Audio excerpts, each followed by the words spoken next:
নমস্কার, আমি ডাক্তার রনি মল্লিক। আজ আমরা ডায়াফ্রাম সম্পর্কে জানব। ডায়াফ্রাম পার্টসগুলো আগে জেনে নিই। এটা হচ্ছে আপনার রাইট ডোম অফ ডায়াফ্রাম, এটা হচ্ছে আপনার লেফট ডোম অফ ডায়াফ্রাম, এটা আপনার সেন্ট্রাল টেন্ডন, আর তিনটা মেজর ওপেনিং থাকে। এটা হচ্ছে আপনার ভেনা ক্যাভাল ওপেনিং, এটা আপনার ইসোফেজিয়াল ওপেনিং এবং এটা অ্যাওর্টিক ওপেনিং, এবং দুইটা ক্রাস থাকে। এটা হচ্ছে আপনার right crus of the diaphragm, এটা আপনার লেফট ক্রাস অফ দ্য ডায়াফ্রাম। এখন আসেন এর অ্যানাটমিক্যাল পজিশন সম্পর্কে কিছু জানি।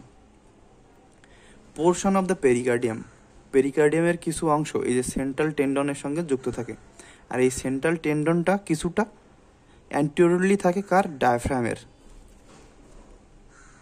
আর এই যে ক্রুরা অফ দ্য ডায়াফ্রাম, ডায়াফ্রামের ক্রুরা পিছনের দিকে থাকে, এবং এর দুইটা ডোম, এই যে আপনার right dome and left dome.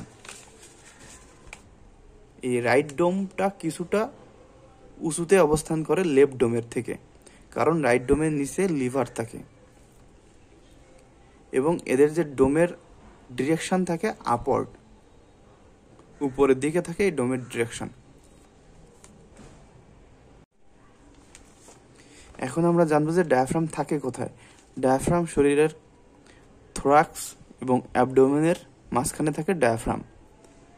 ডায়াফ্রামের function কি? এটা হলো ইনস্পাইরেশনের মেইন মাসেল ডায়াফ্রাম, এবং এছাড়াও যে আমাদের ভমিটিং হয়, মিক্সুরেশন হয়, ডেফিকেশন হয়, এইগুলোতে অ্যাডিশনাল পাওয়ার যোগ করে কে? এই ডায়াফ্রাম। এবং এই যে right crus of the diaphragm lower end of ইসোফেগাসের উপর স্পিংটারিক অ্যাকশন রয়েছে রাইট ক্রাস অফ দ্য ডায়াফ্রামের। তাহলে রাইট ক্রাস অফ দ্য ডায়াফ্রামের কাজ কি? Right crus of the diaphragm jerk prevent করে। তাহলে ডায়াফ্রামের অরিজিন কোথা থেকে হয়? ডায়াফ্রামের যে মাসেল ফাইবারগুলো আছে, এই মাসেল ফাইবারগুলোর অরিজিন তিনটা অংশ থেকে হয়, বা তিনটে পার্ট হয়েছে। একটা হচ্ছে আপনার এক্সটার্নাল পার্ট।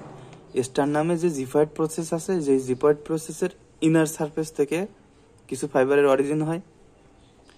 আর যে কোস্টাল পার্ট হচ্ছে আপনার যে লোয়ার 6 রিব রয়েছে, এই যে লোয়ার 6 যে রিবস রয়েছে, এই রিবসের ইনার সারফেস এবং তাদের যে কোস্টাল কার্টিলেজ রয়েছে, সেই কোস্টাল কার্টিলেজ থেকে কিছু ফাইবারের অরিজিন হয়। আর যে ভার্টিব্রাল পার্টের আপনার হচ্ছে রাইট ক্রাসের অরিজিন হয় লাম্বার 1, লাম্বার 2 এবং লাম্বার 3 ভার্টিব্রাল থেকে, এবং তাদের ইন্টারভার্টিব্রাল ডিস্ক থেকে। এবং যে লেফট ক্রাস রয়েছে, লেফট ক্রাসের অরিজিন হয় আপনার লাম্বার 1 এবং লাম্বার 2 এর বডি এবং ডিস্ক থেকে। এখন আসেন এই যে ইনসারশন, এই যে ডায়াফ্রামের যে মাসেল আছে বা মাসেল ফাইবারের ইনসারশন কোথায় হয়? সব দিকের মাসেল ফাইবারের আপনার ইনসারশন হয় ডায়াফ্রামের সেন্ট্রাল টেন্ডনে গিয়ে। এই যে সেন্ট্রাল টেন্ডন, এইখানে গিয়ে ডায়াফ্রামের মাসেল ফাইবারের ইনসারশন হয়।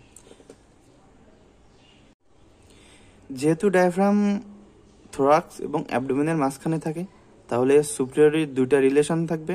একটা হচ্ছে আপনার প্লুরার সঙ্গে, আর এই সেন্ট্রালি থাকবে আপনার পেরিকার্ডিয়ামের সঙ্গে। আর ইনফিরিয়রলি ডান দিকে থাকবে আপনার নিচের দিকে লিভার, এবং বাম দিকে থাকবে স্টোমাক, এবং দুই পাশে থাকবে আপনার সুপ্রারেনাল গ্ল্যান্ডস অ্যান্ড কিডনি, এবং বাম দিকে স্প্লিনের সঙ্গেও তার ইনফিরিয়র রিলেশন রয়েছে। এখন আমরা ডায়াফ্রামের নার্ভ সাপ্লাই সম্পর্কে জানবো। মোটর সাপ্লাই কে দেয়? মোটর সাপ্লাই দেয় আপনার ফ্রেনিক নার্ভের রুট ভ্যালু কি? C3, C4, C5।